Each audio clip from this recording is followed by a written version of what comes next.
वारकऱ्यांसाठी नेहमी एक पाऊल पुढे असणारे श्रीमंत वारकरी न्यूज।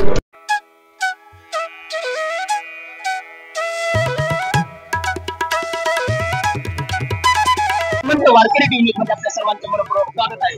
आज श्री संत ज्ञानेश्वर महाराजांच्या पालखीचं प्रस्थान त्या निमित्तानं आमदार महेशदादा लांडगे आपल्या बरोबर आहेत। वारी संदर्भात काय सांगाल तुम्ही?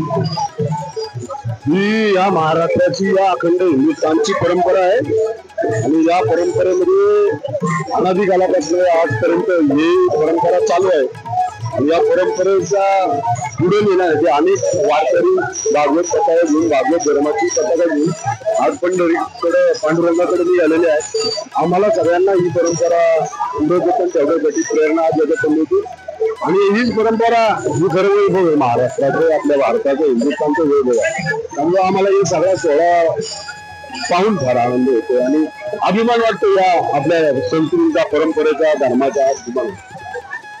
माऊलीकडे काय मागाल तुम्ही या वारीच्या संदर्भात? अखंड हिंदुस्थान सुरक्षित राहू दे, माझ्या माता भगिनींना सुरक्षित ठेवण्याची ताकद माऊलीने आम्हाला सगळ्यांना द्यावी आणि विश्वामध्ये हिंदुस्थान एक नंबर होईल।